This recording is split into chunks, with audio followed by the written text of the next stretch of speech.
Bab 5751. Ketika Charlie bertanya padanya apakah dia pergi ke kuil, Leon terkejut. Dia tidak tahu apa maksud Charlie ketika dia bertanya padanya. Entah dia tahu keberadaannya, atau dia tahu persis siapa yang dia temui. Namun, dia sangat pintar. Karena dia terkejut, dia tidak menyembunyikan keterkejutannya sama sekali. Sebaliknya, dia bertanya dengan heran. "Tuan, bagaimana Anda tahu?" Charlie berkata dengan santai, "Baumu seperti dupa." Tiba-tiba Leon sadar, dan dia merasa lega pada saat yang sama. Namun, dia tidak berani menunjukkan kelegaan apapun, melainkan berkata sambil tersenyum. "Saya pergi ke kuil Yonghe sore ini. Kebetulan saya tidak ada pekerjaan di sore hari. Jadi saya pergi ke sana untuk memberi penghormatan." Charlie mengangguk tanpa keraguan dalam pikirannya. Status Leon di keluarga Wade adalah yang tertinggi di antara seluruh anggota keluarga Wade. Baginya, pekerjaan sebagai pengurus rumah tangga juga mempunyai tingkat kebebasan yang tinggi. Masuk akal baginya untuk meluangkan waktu untuk membakar dupa dan menyembah Buddha. Adapun mengapa dia pergi membakar dupa dan menyembah Buddha, Charlie tidak terlalu memikirkannya. Lagi pula, orang Tionghoa pergi ke kuil. Sama seperti orang Eropa dan Amerika yang pergi ke gereja, ini adalah perilaku yang sangat umum. Jadi, Charlie langsung mengalihkan topik ini. Tapi Maria di samping melirik Leon beberapa kali lagi. Dia tidak melihat banyak kelainan, tapi dia merasa penampilan dan kesan Leon lebih seperti seorang ateis yang setia. Tampaknya agak tidak konsisten bagi orang seperti itu untuk pergi ke kuil. Terlebih lagi, berdasarkan pemahamannya tentang agama Buddha.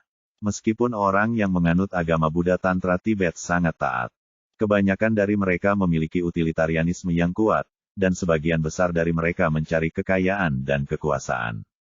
Hal ini pula yang menjadi alasan mengapa hampir semua selebritis mempercayai agama Buddha Tibet.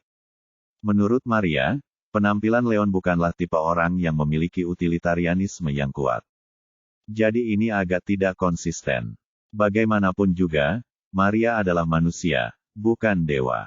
Jadi dia hanya merasa aneh, tapi sulit menebak lebih banyak hanya dengan beberapa kata.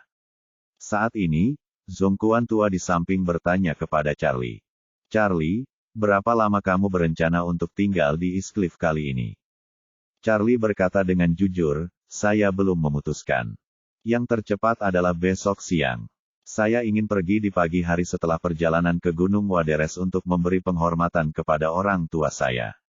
Zongkuan bertanya dengan heran, "Terburu-buru. Tidak mudah untuk datang ke sini, mengapa tidak tinggal di sini beberapa hari lagi?" Charlie melambaikan tangannya, "Saya tidak bisa melakukannya. Aku tidak akan menyembunyikannya darimu. Alasan utama saya datang ke sini kali ini adalah untuk melihat apakah barang-barang yang ditinggalkan orang tua saya dapat memberi saya petunjuk atau bimbingan. Saya berencana meluangkan waktu untuk secara bertahap menelusuri jalan yang mereka lalui ketika mereka masih muda. Dan catat tempat-tempat yang pernah mereka kunjungi." Zongkuan sedikit mengangguk dan menghela nafas. "Orang tuamu selalu misterius saat itu. Dan saya tidak memahami banyak hal. Karena kamu punya ide untuk mencari tahu, kakek juga mendukungmu." Dia mengatakan itu dan melanjutkan, "Kamar dan ruang belajar orang tuamu tetap sama seperti 20 tahun yang lalu. Saya tidak membiarkan siapapun menyentuh barang-barang di dalamnya. Leon selalu bertanggung jawab untuk memeliharanya. Setelah makan malam nanti, masuk saja dan lihat-lihat, jika ada yang kurang jelas tanyakan saja pada Leon." Saat ini, Istana Yonghe. Kuil populer ini sekarang ditutup untuk semua pengunjung. Margaret berdiri di halaman, mencium aroma dupa yang pekat di kuil. Melihat terangnya bulan di langit, dengan perasaan campur aduk di hatinya. Dalam hatinya, dia hanya memikirkan putranya Charlie. Siapa yang tidak dia lihat selama 20 tahun. Saat ini jarak kuil Yonghe dengan kediaman lama keluarga Wade hanya 1 atau 2 kilometer. Bab 5752. Dari sini, dibutuhkan waktu 10 menit berkendara menuju pintu kediaman lama keluarga Wade. Namun meski begitu, Margaret berulang kali mengatakan pada dirinya sendiri bahwa ini belum waktunya untuk bertemu dengan putranya. Melihat kesedihannya sendirian di halaman, Biksu palsu itu maju dan bertanya dengan hormat. Nyonya hanya berjarak beberapa jalan dari Tuan Muda saat ini. Dia pasti sangat ingin bertemu Tuan Muda, kan? Margaret mengangguk, anakku, kami tidak bertemu satu sama lain selama 20 tahun. Bagaimana mungkin aku tidak memikirkannya? Setelah mengatakan itu, Margaret menambahkan, tapi kalau dipikir-pikir, sekarang bukan waktunya bertemu Charlie. Lagi pula, hari ini bukan saat di mana Charlie dan aku menjadi paling dekat. Saat konser Sarah di New York, saya duduk di tribun. Dan Charlie dan Claire sedang duduk di kotak di atas kepalaku. Itulah saat-saat terdekat Charlie dan saya satu sama lain dalam 20 tahun terakhir. Biksu palsu itu hanya bisa menghela nafas. Bawahan ini sangat ketakutan saat itu. Orang tua dan adik-adikmu semuanya hadir di tempat kejadian. Sedikit kesalahan bisa menyebabkan tragedi. Margaret tersenyum tipis dan bertanya padanya. Apakah kamu ada di sana saat itu? Apakah kamu khawatir Charlie tidak akan mengambil tindakan? Biksu palsu itu berpikir sejenak dan mengangguk. Saya sedikit khawatir saat itu karena Anda mengatakan bahwa Tuan Muda sepertinya memiliki prasangka buruk terhadap orang tua Anda. Dan sebelumnya, Tuan Muda hanya memberi Nonagu obat mujarab yang menyelamatkan ayahmu, tidak diberikan kepadanya bersamaan dengan obat mujarab yang bisa menyembuhkan ayahmu. Oleh karena itu, bawahan ini takut jika Tuan Muda ragu-ragu sejenak saat itu. Mungkin sudah terlambat. Dalam hal ini, kami harus melakukannya dalam waktu sesingkat mungkin. Kami harus mengambil tindakan dalam batas waktu. Tetapi jika Tuan Muda tidak mengambil tindakan untuk pertama kalinya, kami akan melewatkan kesempatan terbaik. Dan saya khawatir korban jiwa tidak dapat dihindari. Margaret berkata dengan serius, meskipun Chang Ying mengatur lingkungan yang aman untuk Charlie saat itu. Tetapi mereka tidak mengatur hak istimewa apapun untuknya. Dia telah berjuang di lumpur Aorus Hill selama hampir 20 tahun. Jadi dia terkadang sedikit jahat dan gangster. Dan metode hukuman bagi sebagian orang baik seringkali jauh lebih buruk dibandingkan metode hukuman bagi orang jahat. Tapi saya masih mengenal karakternya dengan baik. Mengenai masalah seperti ini, tidak peduli berapa banyak kesalahpahaman dan ketidakpuasan yang ada di hati Charlie. Dia pasti akan mengambil tindakan secepat mungkin. Saat dia mengatakan itu, Margaret tersenyum tipis, dengan ekspresi senang di wajahnya, dan berkata, sebenarnya, aku suka gangsterisme Charlie. Dia memiliki cinta dan benci yang jelas dan jarang dikendalikan oleh orang lain. Chang Ying tidak memiliki sedikit gangsterisme saat itu dan selalu menggunakan standar moral yang tinggi untuk menahan diri. Charlie berbeda. Jadi bagaimana jika kakeknya sakit kritis? Ketika ada keterasingan di antara hati, paling-paling, kamu bisa menyelamatkan nyawanya. Inilah yang paling dermawan dan paling saleh. Tidak ada lagi, itu akan hilang. Begitu pula jika itu berubah. Dia lebih memilih menelan lalat itu sendiri daripada menyembuhkan penyakit ayahku dalam satu langkah. Biksu palsu itu berkata dengan penuh persetujuan, Guru Chang Ying berusaha membujuk orang-orang dengan kebajikan. Meskipun perilaku Tuan Charlie adalah orang-orang menghormati saya menghormati orang lain. Jika seseorang menghancurkanku setetes pun, maka aku akan mengambil 3 takaran dari mereka. Margaret mengangguk dan berkata, inilah yang paling saya kagumi dari Charlie. Chang Ying membayar begitu banyak untuk keluarga Wade saat itu. Dialah yang paling memenuhi syarat dan harus sukses sebagai kepala keluarga Wade. Saat dia mengatakan itu, Margaret mengubah topik dan berkata, sayangnya, ayah mertua saya merasa dirinya kuat dan tidak mau mendelegasikan kekuasaan kepadanya lebih awal. Dan Chang Ying tidak rela merampas hak waris kakak tertuanya. Jadi, jika kamu tidak mengatakan apapun dan aku tidak mengatakan apapun, dia tidak pernah bisa menjadi kepala keluarga Wade. Tapi Charlie tidak terlalu khawatir. Bagaimana dengan pamannya? Jika dia harus berlutut di Gunung Waderes, dia harus berlutut. Jadi bagaimana jika Cynthia adalah bibinya? Jika dia menjadi tahanan rumah di desa kota Aorus Hill, dia seharusnya tidak memikirkannya. Jadi bagaimana jika ayah mertuaku tidak mau mendelegasikan kekuasaan? Terserah dia mau atau tidak. Charlie dapat membantu dirinya sendiri untuk mencapai posisi itu. Apa yang dilakukan Charlie dalam hal ini memenangkan hati saya. Siapa yang menetapkan kepala keluarga sebelumnya harus menyetujui kepala keluarga baru dengan cara berpikir lain. Selama dia tidak berani menolak, bukankah itu cukup? Bab 5753.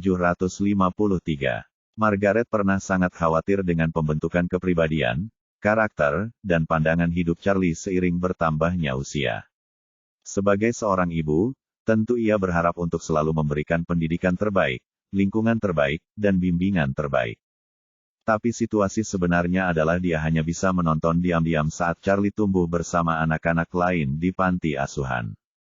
Dia hanya bisa menonton diam-diam saat dia keluar dari sekolah setelah lulus SMA. Dan pergi bekerja di lokasi konstruksi, tapi dia tidak bisa melakukan intervensi dengan cara apapun.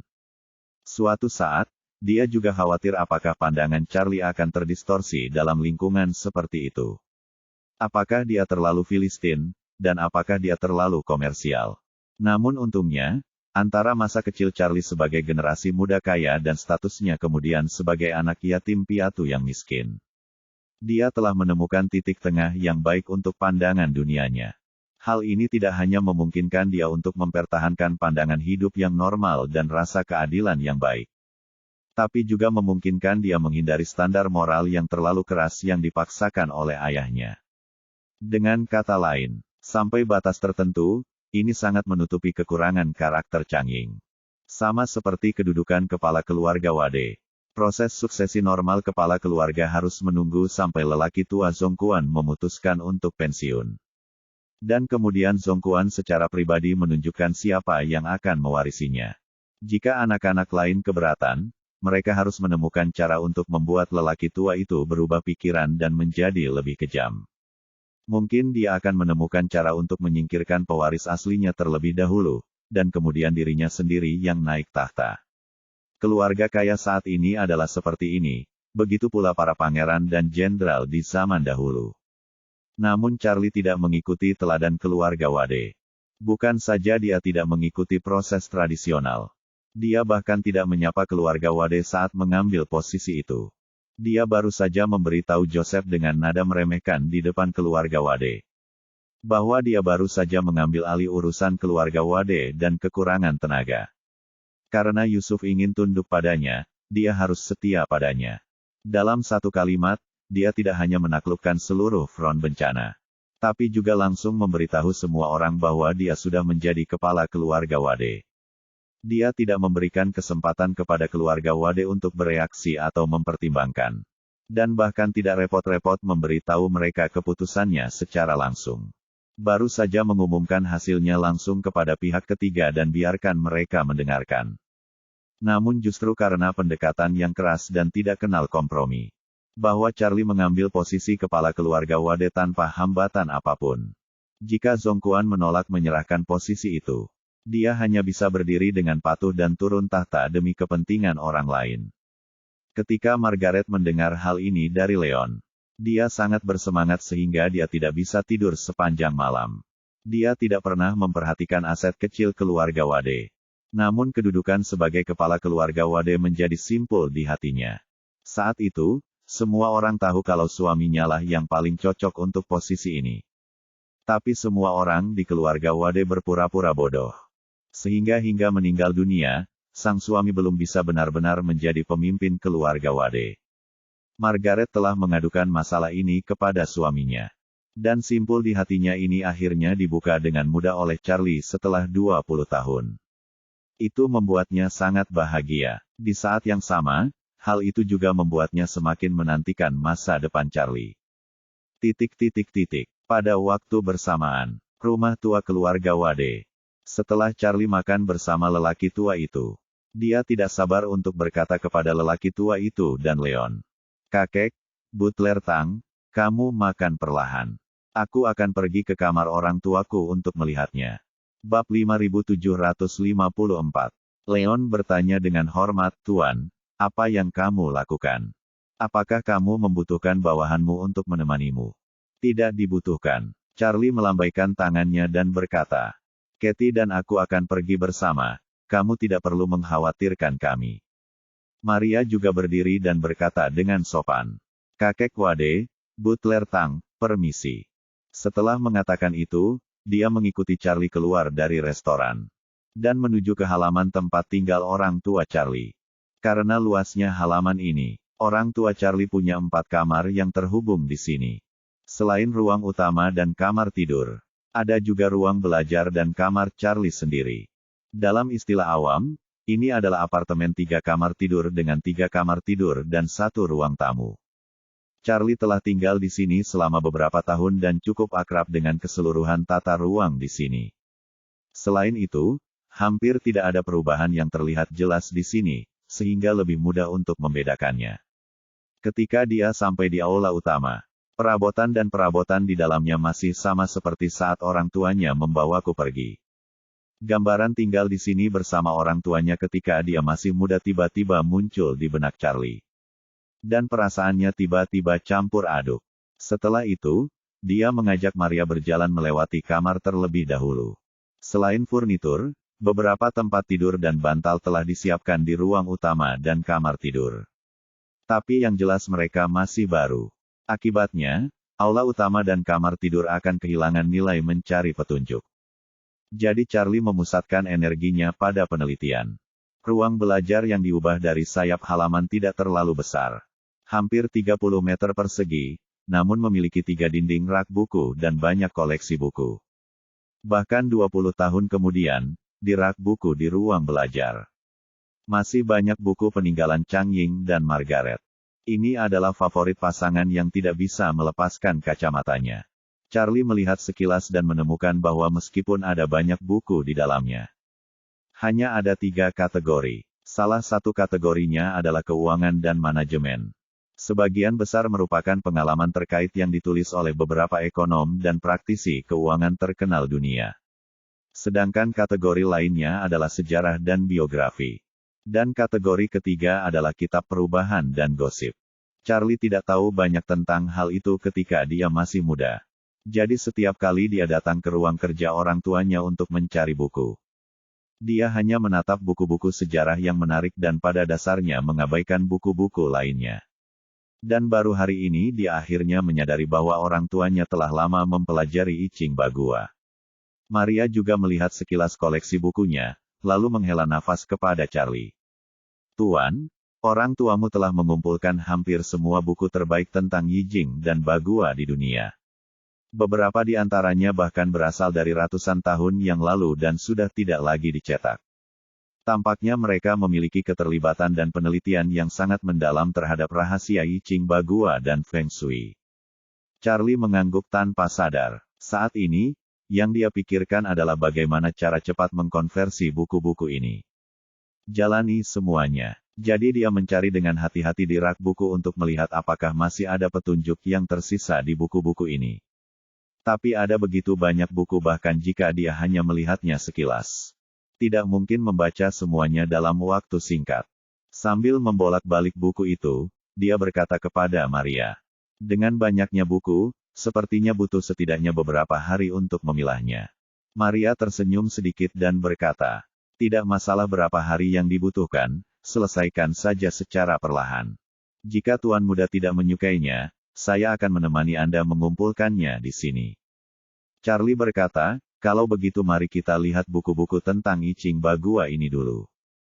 Kedua orang tua saya telah mengenal Taoisme. Jadi menurut saya seharusnya ada beberapa buku tentang I Ching Bagua atau beberapa catatan yang mereka tinggalkan. Bab 5755.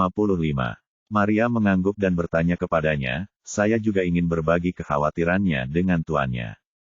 Charlie berkata, karena Nona Lin tidak punya apa-apa lagi, mari kita bantu bersama.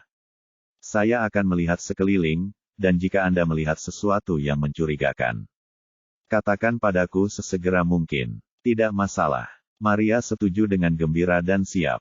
Dan kemudian mengambil sebuah buku dari rak buku dan dengan hati-hati membolak-balik halaman di tangannya untuk segera mencari hal-hal yang mungkin tersangkut di dalam buku dan catatan yang tertinggal di dalam buku tersebut.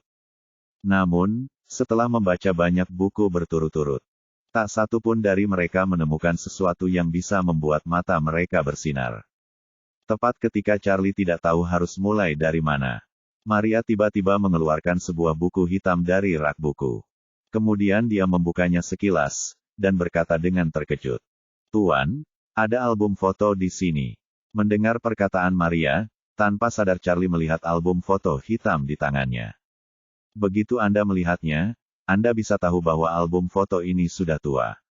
Dalam 10 tahun terakhir ini, dengan pesatnya perkembangan ponsel pintar, masyarakat awam secara tidak sadar sudah mendigitalkan semua data gambar. Hanya sedikit orang yang membeli album foto dengan ukuran dan ketebalan berbeda. Foto-foto tersebut diurutkan ke dalam album. Charlie tidak tahu apa isi album itu, jadi dia mengambil album itu dari Maria dan dengan hati-hati membuka halaman pertama. Hal pertama yang menarik perhatian di halaman pertama adalah foto tunggal dua anak muda di depan patung Liberty di Amerika Serikat. Pria di foto itu terlihat sangat mirip dengan Charlie. Namun pakaiannya tergolong retro, mengenakan sweter rajutan dan celana jeans putih khas zaman itu. Ini adalah ayah Charlie, Chang Ying-wade. Dan wanita di foto itu tampak seperti berusia 20-an. Ramping, dan mengenakan jas hujan panjang berwarna krem muda. Dia memiliki rambut keriting yang sangat modis pada saat itu dan terlihat tidak kalah mengesankannya bahkan sampai sekarang. Ujung baju dan rambutnya melayang tertiup angin pada saat bersamaan. Membuatnya terlihat anggun cantik dan rustik. Maria hanya bisa menghela nafas. Ibu tuan muda sungguh cantik. Charlie mengangguk sedikit, lalu bertanya dengan bercanda. Apakah kamu belum pernah melihat ibuku sebelumnya? Dia sepertinya cukup terkenal di era itu. Maria menggelengkan kepalanya dan berkata, saya pernah mencari kehidupan ibu tuan. Sungguh luar biasa, dan dia memiliki popularitas yang tak tertandingi di bidang teknologi, keuangan, dan modal Ventura 20 atau 30 tahun yang lalu.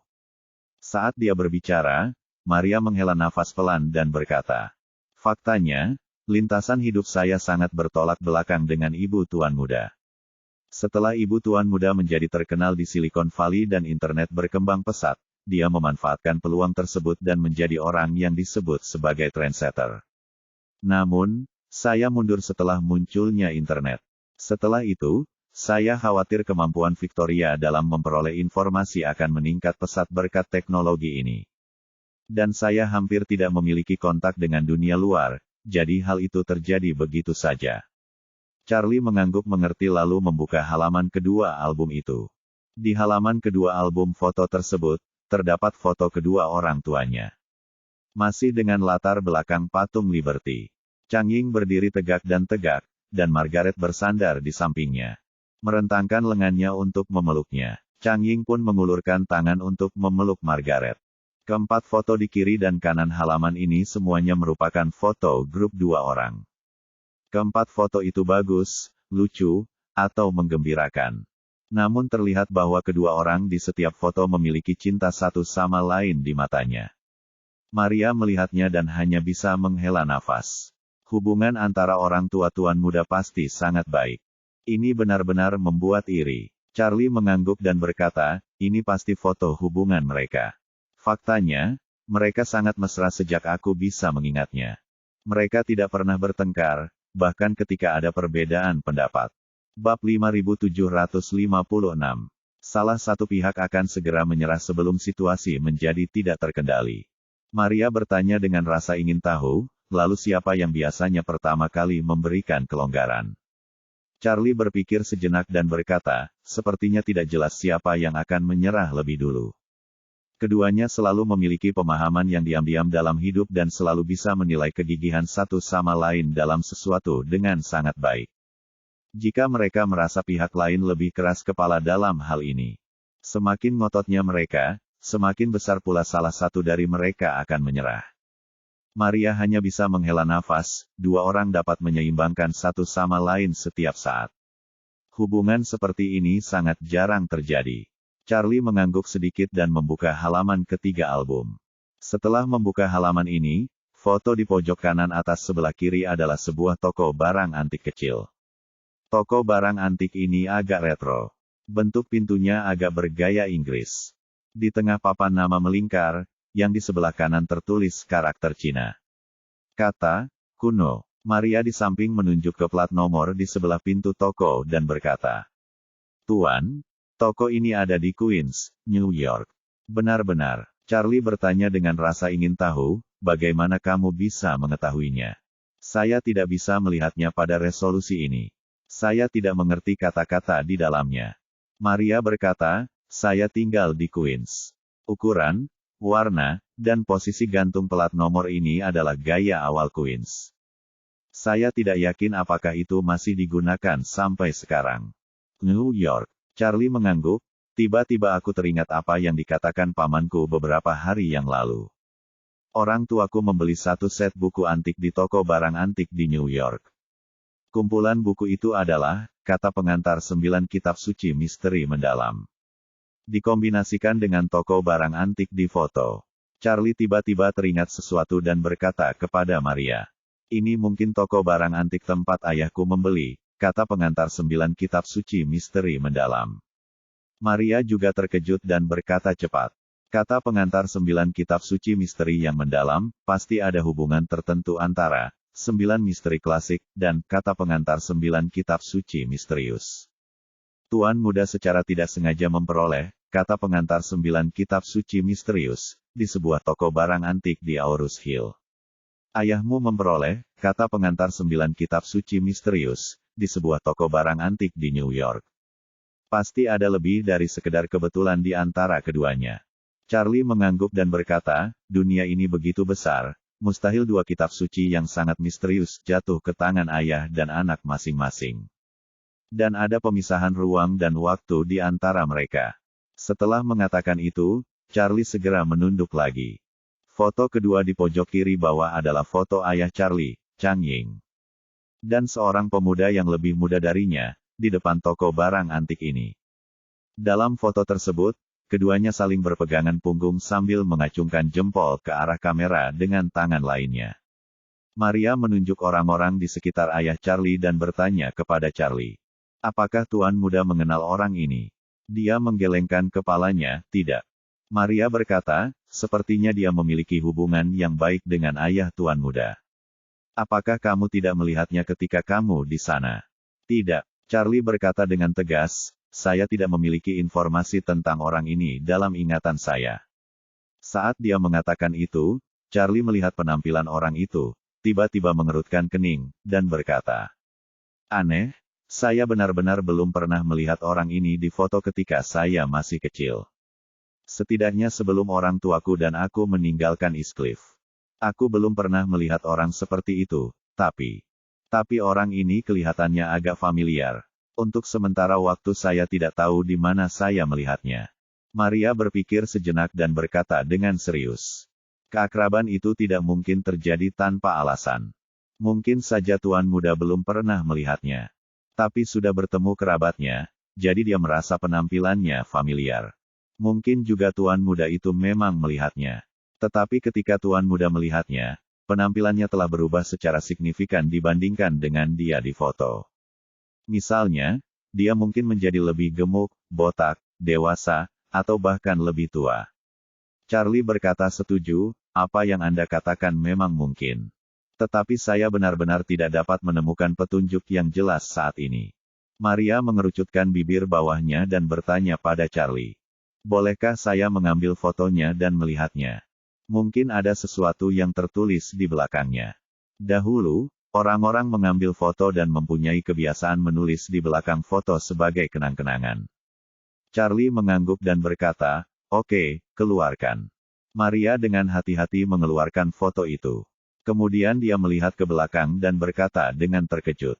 Tuan, memang ada tulisan di belakangnya. Charlie mengambil alih dan melihatnya. Di bagian belakang kertas foto putih berlogo Kodak. Ada sederet kata dengan pena, In Queens with Chow, pukul 12.11. Bab 5757. Melihat baris teks ini, Maria langsung berkata, Ratu seharusnya berada di wilayah Queens, New York. Dalam hal ini, foto ini memang diambil di Queens. Sedangkan untuk Chow, sebagian besar digunakan dalam terjemahan bahasa Inggris dari nama keluarga Cina, Zhou. Sepertinya pria di foto bersama ayahmu bernama Zhou. Dan dia keturunan Tionghoa. Tidak tahu siapa nama lengkapnya. Kamu benar. Charlie mengangguk ringan, sementara alisnya terus mengernyit. Dia bergumam, saya merasa pria bernama Zhou ini terlihat familiar. Tetapi untuk sementara waktu, saya tidak dapat mengingat di mana saya pernah melihatnya sebelumnya. Maria buru-buru berkata, Tuan, jangan cemas. Pasti karena memang ada wajah serupa dalam ingatan Tuan Muda. Tetapi ingatan Tuan Muda tentang orang itu mungkin tidak terlalu dalam. Atau dia mungkin hanya bertemu sebentar denganmu. Jadi Tuan Muda tidak perlu cemas, pikirkan baik-baik.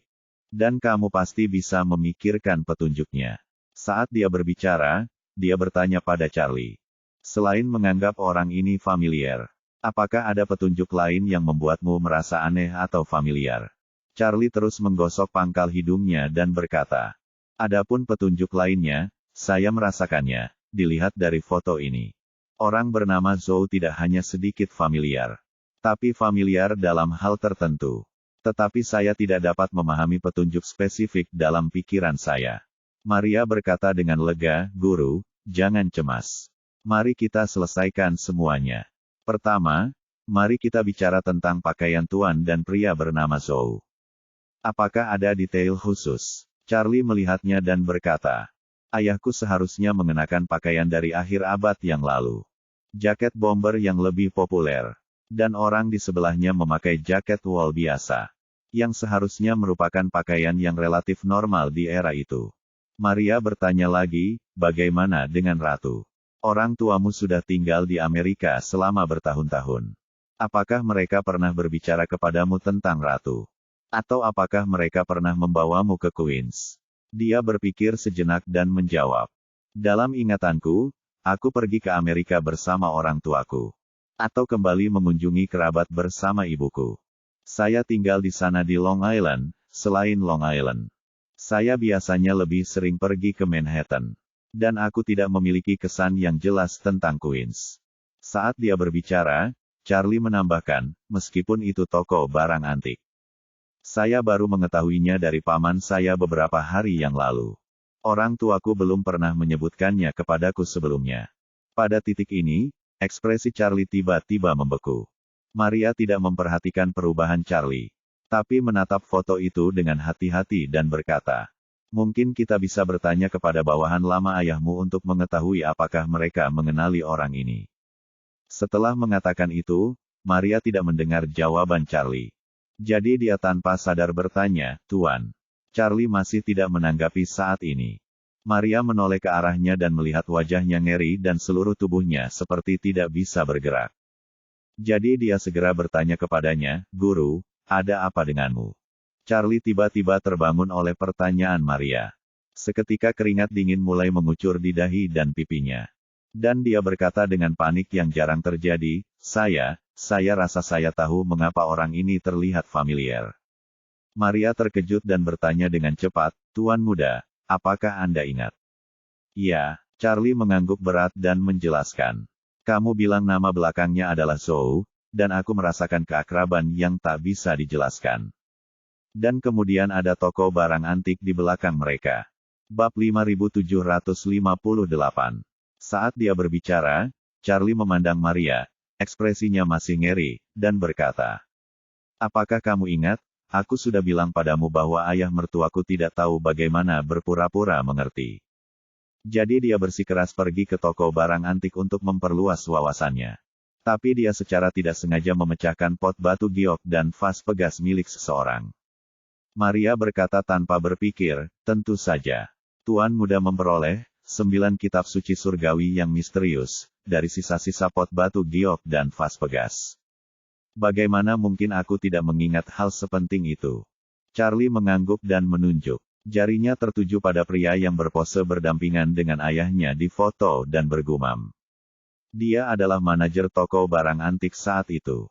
Apa? Mata Maria tiba-tiba melebar dan dia bertanya dengan suara gemetar.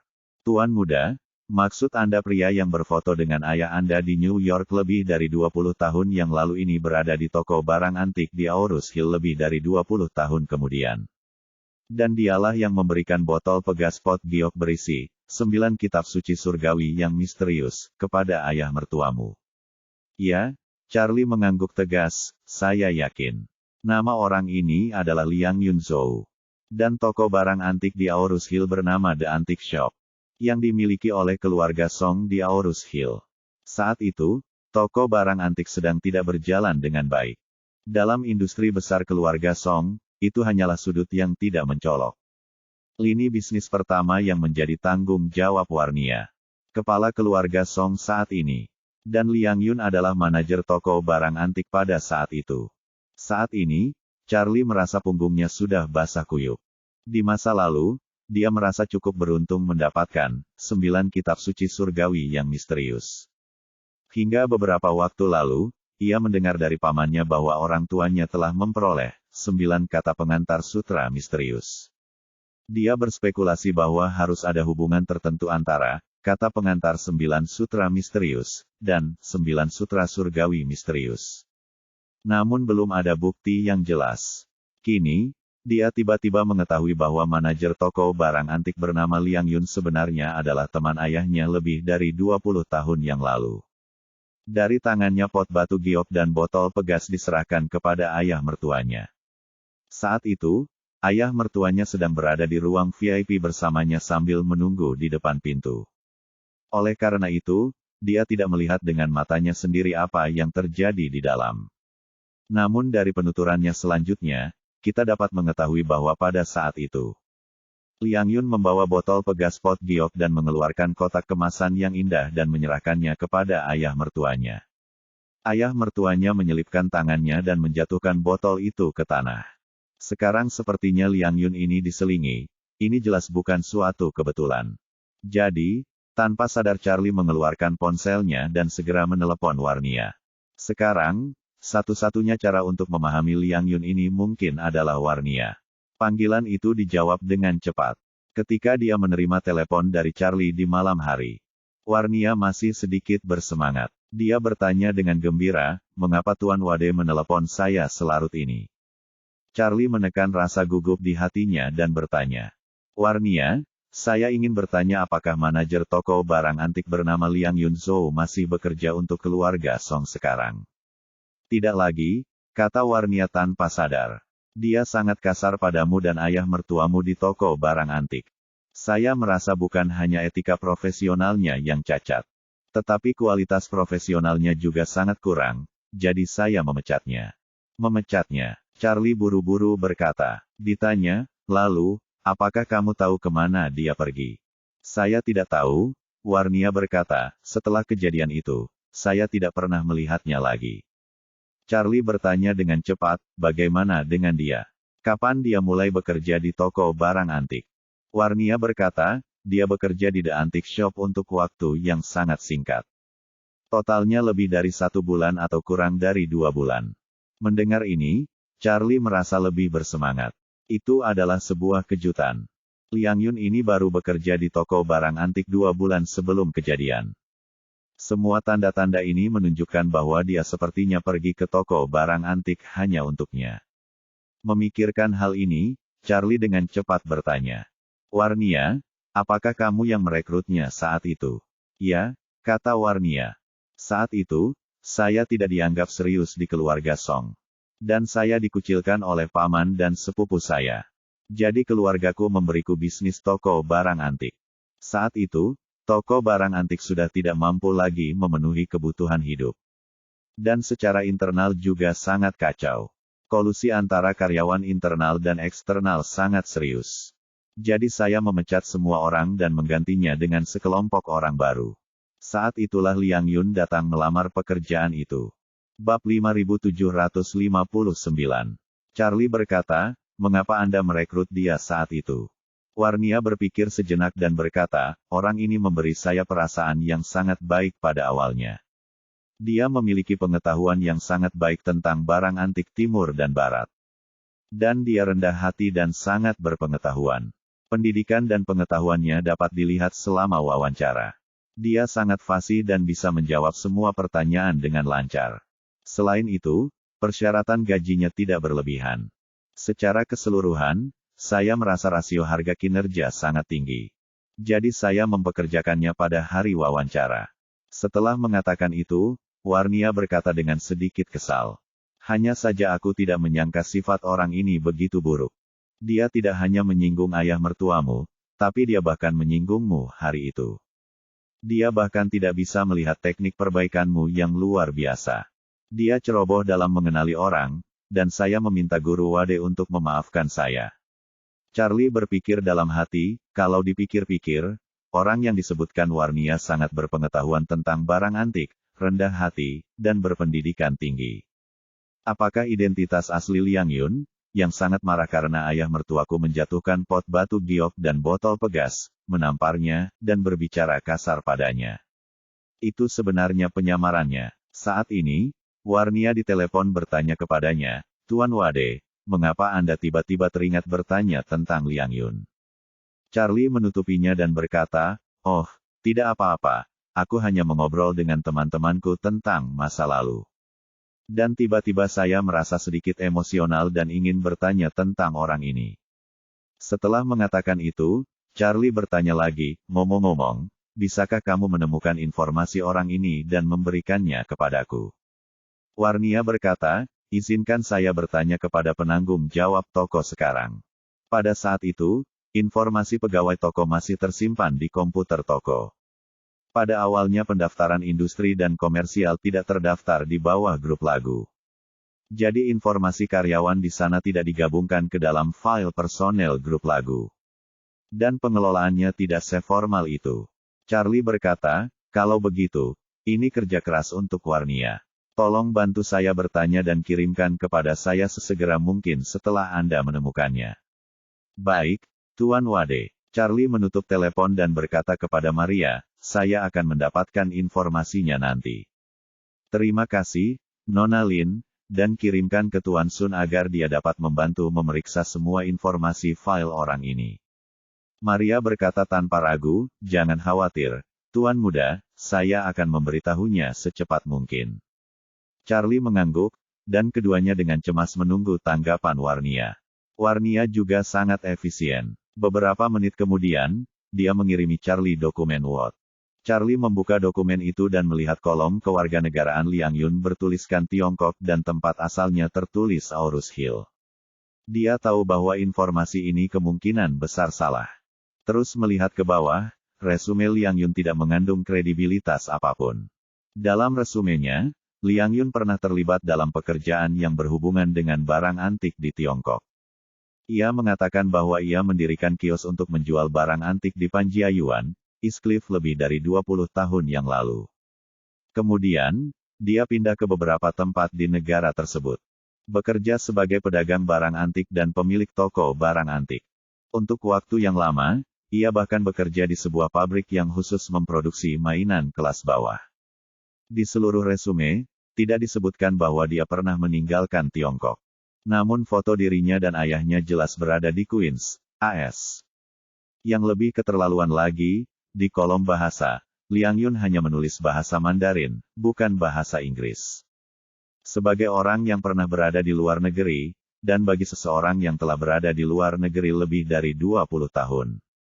Bahasa Inggrisnya kemungkinan besar bagus, dan bahasa Inggris juga menjadi nilai plus untuk mencari pekerjaan. Tidak ada alasan baginya untuk tidak menuliskannya di sana.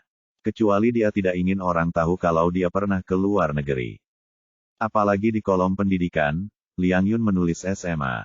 Dilihat dari karakter yang diciptakan oleh resume ini, dia adalah orang yang gagal dalam ujian masuk sekolah menengah dan kemudian mengabdikan dirinya pada industri barang antik. Meski pelamarnya bukan seorang akademisi, untungnya kemampuan praktisnya lumayan. Dan dia pandai dalam industri barang antik. Setelah mengumpulkan lebih dari 20 tahun pengalaman di garis depan, ia bisa dikatakan sebagai ahli yang berpengalaman. Setelah Charlie membacanya, dia berkata kepada Maria dengan sedikit frustrasi. "Dari apa yang saya lihat di resume ini, sebagian besar pasti salah." Maria di samping tersenyum pahit dan berkata, "Menurutku dari semua kata di dalamnya, mungkin kata Zhou itu nyata. Nama belakangnya seharusnya adalah Zhou. Lagi pula, ayah Tuan Muda juga menulis Zhou di belakang fotonya." Charlie bertanya padanya, "Apakah menurut Anda namanya mungkin benar?" Maria mengangkat bahu, "Saya pikir tidak mungkin itu tidak benar." Saat dia mengatakan itu, dia menunjuk ke nama di resume dan tersenyum tak berdaya. "Tuan, Namanya Liang Yunzhou. Bukankah ini sebuah keberuntungan? Diterjemahkan ke dalam bahasa Inggris, artinya semoga beruntung. Meskipun nama Liang Yun tidak jarang di antara nama-nama Tionghoa, mengapa itu dia? Kenapa gitu? Ayah mertua yang membawakan pot batu giok dan vas pegas untuk Tuan Muda. Secara tidak langsung mengizinkan Tuan Muda memperoleh 9 kitab suci surgawi yang misterius. Dan secara tidak langsung menyebabkan Tuan Muda bertemu angin dan mengubah naga. Apakah orang ini bernama Liang Yun? Dari sudut pandangku, nama ini kemungkinan besar ditujukan untuk Tuan Muda. Charlie merasa otaknya mengalami hubungan arus pendek saat ini. Sekarang sepertinya Liang Yun kemungkinan besar akan muncul di Aorus Hill karena pengaturannya. Dan orang yang menjodohkannya mungkin adalah ayahnya yang telah meninggal selama 20 tahun. Hal ini juga membuat Charlie merasakan ketegangan dan penindasan yang tidak dapat dijelaskan. Apa yang terjadi dengan orang tuanya saat itu? Tidak hanya menyebabkan kematian. Tetapi mereka bahkan harus membuat rencana sejauh ini dan banyak hal untuk diri mereka sendiri sebelum kecelakaan itu terjadi. Saat itu, ketika terjadi sesuatu pada orang tuanya, Leon langsung melindunginya di panti asuhan. Ini adalah pengaturan yang dibuat ayahnya sejak lama. Namun di luar dugaan, dia justru mengatur agar orang bernama Zhou ini tinggal selama hampir 20 tahun. Kemudian dia pergi ke Aorus Hill untuk mengatur situasi untuknya. Memikirkan hal ini, dia mengangkat telepon lagi dan menelepon Warnia. Dia punya pertanyaan lain yang perlu segera dia konfirmasikan padanya. Saat panggilan tersambung, Warnia bertanya dengan hormat di seberang telepon. Tuan Wade, apakah Anda sudah membaca informasi yang baru saja saya kirimkan kepada Anda? Apakah ada pertanyaan? Ya, Charlie berkata, tidak masalah, hanya ada hal lain yang ingin aku konfirmasi denganmu. Warnia berkata dengan cepat, Tuan Wade, tolong beritahu saya. Charlie berkata, itu adalah botol pegas pot giok yang ayah mertuaku tidak sengaja pecahkan. Apakah kamu tahu bagaimana barang itu sampai ke toko? Bab 5760. Warnia berkata sambil berpikir, pot giok dan vas pegas itu. Jika saya mengingatnya dengan benar, itu seharusnya diambil kembali oleh manajer Zhou. Hanya sebulan setelah dia bergabung dengan perusahaan, dia membantu toko tersebut memulihkan banyak barang antik. Tetapi kebanyakan dari mereka tidak menonjol. Meski tidak mencolok, biasa saja dan margin keuntungannya tidak banyak. Panci itu adalah barang antik terbaik yang dia temukan. Charlie bergumam, ternyata dialah yang memulihkannya. Lalu apakah dia mengatakan dari mana dia mendapatkannya? Warnia berpikir sejenak dan berkata, waktu itu katanya ada temannya yang biasa membuat barang antik berpindah tangan karena kekurangan uang. Dan harganya memang cukup cocok. Harga pasarannya bisa sekitar 4 hingga 5 jutaan, bahkan berpotensi 5 hingga 6 jutaan. Tetapi tarif orang itu pada waktu itu bahkan tidak sampai 4 juta. Saya pikir itu masih untung, jadi saya memintanya untuk mengambilnya kembali. Saya mengerti. Charlie berkata pada dirinya sendiri mengangguk, hasil ini tidak melebihi ekspektasinya. Dari sudut pandang ini, Liang Yun pergi ke Aorus Hill secara khusus dan melamar pekerjaan di toko. Ia juga memperkenalkan vas pegas pot giok untuk berbelanja dengan harga murah. Semuanya demi memungkinkan dia mendapatkan 9 kitab suci surgawi yang misterius. Jadi pertanyaannya adalah, apakah 9 kitab suci surgawi yang misterius ini diserahkan kepadanya oleh ayahnya? Jika ayahnya telah memperoleh 9 kitab suci surgawi yang misterius, pada saat itu, mengapa dia tidak mempraktikkan teknik di dalamnya? Memikirkan hal ini, Charlie mau tidak mau terjerumus ke dalam masalah. Kali ini, Warnia di ujung telepon bertanya dengan prihatin. Tuan Wade, mengapa Anda tiba-tiba begitu tertarik dengan pot batu giok dan botol pegas itu? Apakah ada masalah dengan ini? Charlie berkata cepat, tidak masalah. Tiba-tiba hal itu terpikir olehku. Saya ingin mencari tahu tentang masalah ini. Setelah mengatakan itu, dia berkata lagi, Warnia, ada beberapa urusan lain di sini. Jadi aku tidak akan berbicara denganmu untuk saat ini, dan kita akan membicarakannya setelah aku kembali ke Aorus Hill di lain waktu. Warnia menduga Charlie pasti mencoba memverifikasi sesuatu. Tetapi melihat dia tidak mau menjelaskannya dengan jelas, dia sangat bijaksana dan tidak bertanya lebih lanjut. Sebaliknya, dia berkata dengan hormat, Tuan Wade, jika Anda memiliki kebutuhan atau pertanyaan, jangan ragu untuk menghubungi saya kapan saja. Tidak masalah. Charlie mengucapkan terima kasih dan menutup telepon. Melihat wajah bingungnya, Maria mau tidak mau bertanya. Mengapa Tuan Muda bermasalah sekarang? Charlie berkata dengan tenang, tiba-tiba aku memikirkan sesuatu lagi. Pada saat itu, 9 kitab suci surgawi yang misterius, tampak seperti sebuah buku, namun kenyataannya, tidak terlihat seperti sebuah buku. Lagi pula, setelah aku memungutnya, itu sangat berat. Segera berubah menjadi bubuk, tapi semua isinya tercetak secara misterius di pikiranku. Setelah jeda, Charlie melanjutkan, jadi, apakah ini berarti, 9 kitab suci surgawi yang misterius, hanyalah barang sekali pakai, yang diperuntukkan hanya bagi satu orang yang dapat memperoleh isinya. Maria mengangguk tanpa berpikir dan berkata, itulah yang Tuan Muda duga.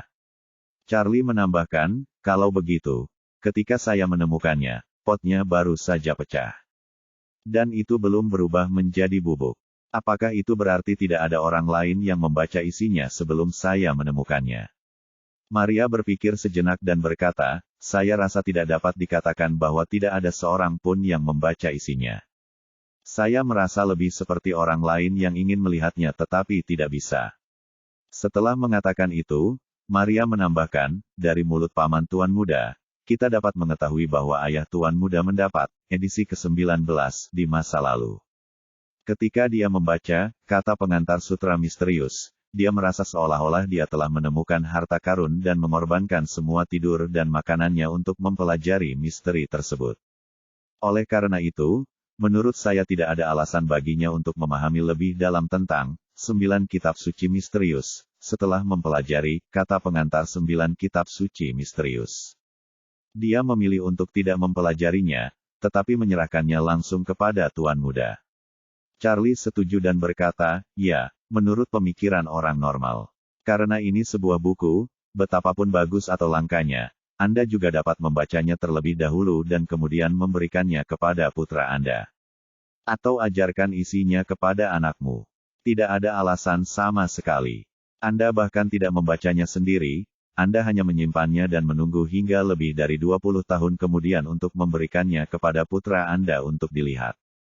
Maria mengangguk dan berkata, jadi, menurutku hanya ada satu kemungkinan, yaitu meskipun ayah Tuan Muda memperoleh 9 kitab suci surgawi yang misterius, pada saat itu. Dia tidak bisa mendapatkan isinya. Ini seperti teka-teki yang dia pecahkan. Itu adalah teka-teki yang tidak dapat dipecahkan, jadi dia memikirkan cara untuk menyerahkannya kepada Tuan Muda untuk memecahkannya. Charlie berkata, maksud Anda, ada beberapa batasan dalam 9 kitab suci surgawi yang misterius, sehingga meskipun ayah saya mendapatkannya, dia tidak dapat melihat isinya, tetapi hanya saya yang bisa mendapatkan isinya. Ya, Maria berkata dengan tegas, menurutku memang demikian. Mungkin Tuan Muda memiliki takdir yang lebih kuat, sehingga dia dapat dikenali oleh 9 kitab suci surgawi yang misterius. Charlie bertanya balik, mereka semua mengatakan bahwa akulah naga. Lalu aku ingin bertanya, apakah naga itu lahir? Tentu saja, Maria berkata tanpa berpikir, nasib ditentukan saat kamu dilahirkan. Tuan Muda secara alami akan menjadi naga ketika dia lahir. Charlie bertanya lagi, jadi sejak aku terlahir sebagai naga, mengapa ayahku mengatur agar aku menunggu sampai aku berumur 27 tahun untuk mendapatkan 9 kitab suci surgawi yang misterius? Maria berpikir sejenak dan berkata, bukankah Tuan Muda mengatakan bahwa dia adalah seekor naga sebelumnya? Apakah itu pola kawanannya? Terima kasih kepada ahli waris Liang Yun karena telah membantu Anda memecahkan dilema ini. Mungkin, hanya karena kamu sedang dalam proses terjebak dalam kawanan, ayahmu telah menunggumu untuk memecahkan dilema ini. Charlie bergumam, tapi Liang Yun tidak tinggal di Aorus Hill sepanjang waktu menungguku memecahkan kesulitan ini. Dia datang ke Aorus Hill lebih dari sebulan yang lalu, yang berarti ketika dia datang ke Aorus Hill, dia tahu apa yang akan terjadi selanjutnya.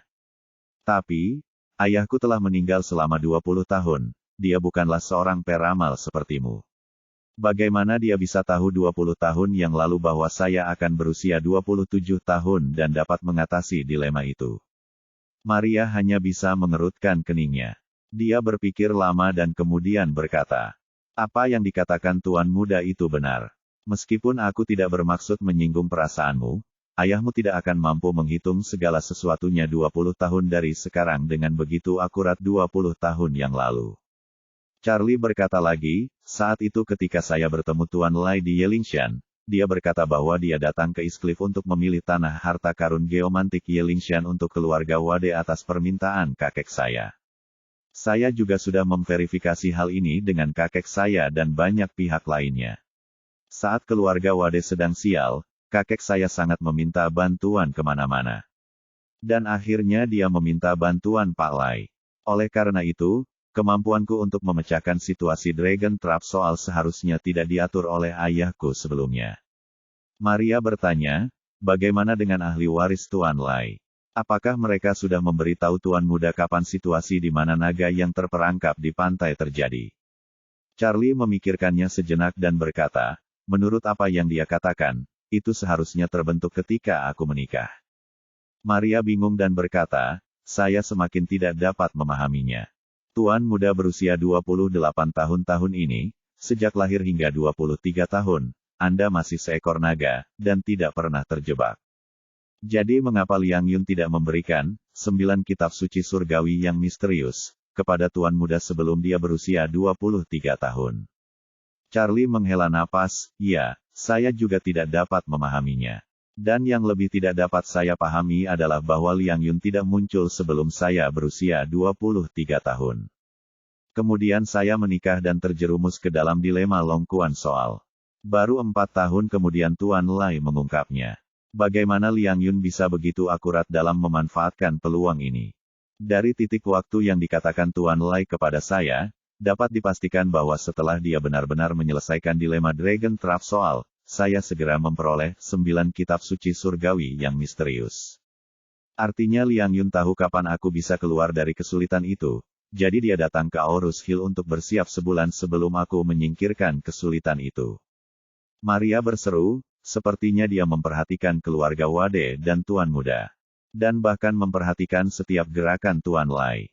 Charlie hanya bisa menghela nafas, sekarang sepertinya jika kamu ingin tahu apa yang terjadi, kamu harus menemukan Liang Yun ini, dia harus tahu segalanya. Maria setuju dan berkata, menemukan dia adalah kuncinya, tapi ada satu hal lagi. Saya ingin Tuan Muda mengonfirmasi dengan ayah mertua Anda. Charlie bertanya padanya, ayah mertuaku. Apa yang perlu saya konfirmasi dengannya? Maria berkata dengan serius, Anda perlu memastikan dengannya bagaimana botol pegas pot giok itu pecah saat Anda berada di toko barang antik. Charlie berkata, tangan licinnya lah yang mematahkannya. Maria bertanya balik, tetapi Tuan Muda tidak pernah melihat tangannya yang licin saat itu. Charlie mengangguk, memang, ini yang dia katakan padaku.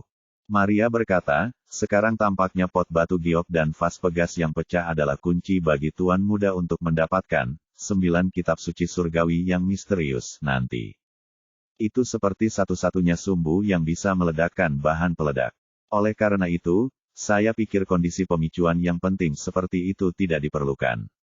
Kita harus menaruh harapan pada apakah tangan ayah mertua majikan itu licin. Jadi, bagaimana sebenarnya botol pegas pot giok itu terlepas dari tangan ayah mertuamu dan pecah berkeping-keping? Ini juga sangat penting. Apakah itu tipuan Liang Yun yang disengaja, atau botol pegas pot giok yang jatuh dengan sendirinya?